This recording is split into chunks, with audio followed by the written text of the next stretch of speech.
Председателке, на вистина, може би, мислам, ќе ви одговорам конкретно на сето ова што го поттикнавте.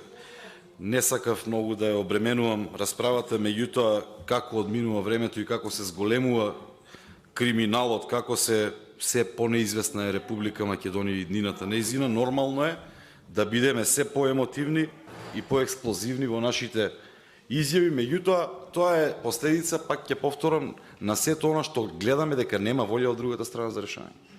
Еве, конкретно вие зборувавте за ДЗР. Сте работеле таму, знаете како одат извештаите, знаете како одат препораките и така натаму.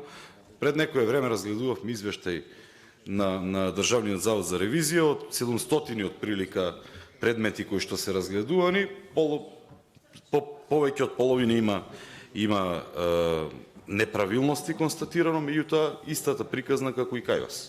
Истата приказна, не се превзема ништо, се даваат препораки, немаат овие облигационо право односно облигација да го исполнат она што е во препораката за изменување на забелешката онаму каде што треба, и тука завршува приказната. И тоа е проблем, навистина е голем проблем за сите нас. Посебно, ја мислам дека не треба да постои родител во оваа држава кој што има дечиња тука, на кој што не му смета и не сака да промени нешто. Јас навистина не знам, еве, колку треба за некој ненаситен да се насити. Колку е доволно, не знам колку е доволно. Гледаме 35 станови, гледаме милиарди по джебовите, гледаме купување на државно земјиште спрема НИП Нова Македонија 7 евра квадрат. Па ја ќе даде 8, ако тој дал 7, ја 8. Ако тој даде 10, ја ќе дам 11. Така да, овие постапки на вистина иритираат и веќе се претера. И не можеме да се правиме слепи и глуви луѓе 70 денари 1 метар квадратен за сопругата на премиерот.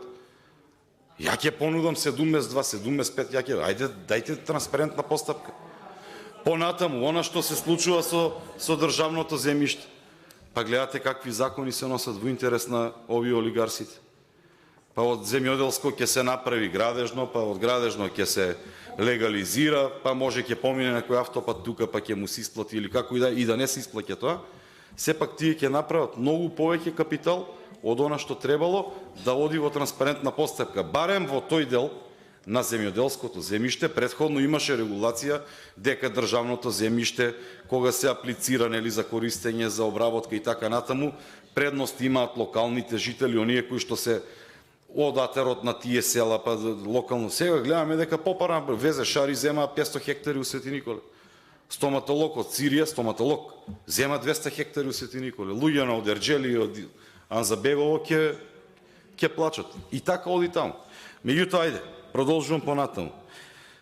За колнењето во партиските лидери, вчера видов едно колнење и во топлата рака на големиот лидер Али Ахмети, кој што, нели, овој Артан Груби кажува дека неговиот допир бил многу нежен и топол, се е тоа во ред. Арно, ама не оди така. Затоа што утре и тие луѓе ќе треба да живеат у држава без институцијот и ги уништи институциите. Па ете и преку злоупотреба на автомобилите, на возилата. Не може и секој еден од вас на крајот на кришта, секој еден од вас кој што е тука колега, пратеник, со сопствено возило патува. Така, еве еден нека рече, тука со државно возило патува. Не може ние кои што ги бираме и треба да вршиме надзор над нивното работење, да злоупотребуваат, а ние да молчиме. Не може, навистина. И треба еднаш да се прекине. Ја пак ќе повторам, контролата на овие органи треба да биде навистина ефективна на крајот, а не само да биде декларативна, ние имаме забелешка зошто некој седи накриво и тука да прекине. Не. Треба да дадеме препорака и да има рокови конкретни и да има затезна спрега што во спротивно доколку не се направи тоа. И сметаат сите тие дупови и секаде може би има злоупотреба. Дајте да видиме, да го спречиме тоа. Не може веќе во недоглед да оди. Понатаму, имаме Министерство за ништо.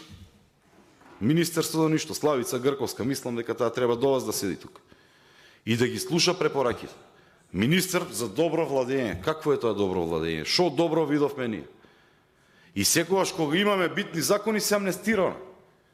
Значи, Тоа министерство, ако веќе постои, како што видовме дека претходно Љупчо заплени 40 кила путер или колку и да беа, небитно, па ништо не направи. Ни путер не заплени. А и тој се мешаше таму храна и ветеринарство. Ове. Грковска не знам на мислина што работи. Мислам дека треба да прекино. Ке повторам, волјата секаде треба да преовладува. Меѓутоа, не можете во еден кош да не ставате и позиција и опозиција. Не можете. За некои работи има волја од наша страна, нема од нивна. За многу работи има волја од наша страна, нема од нивна. За неколку работи пак има волја од нивна страна, од наша нема. Меѓутоа, секогаш мнозинството е тоа кое што одлучува.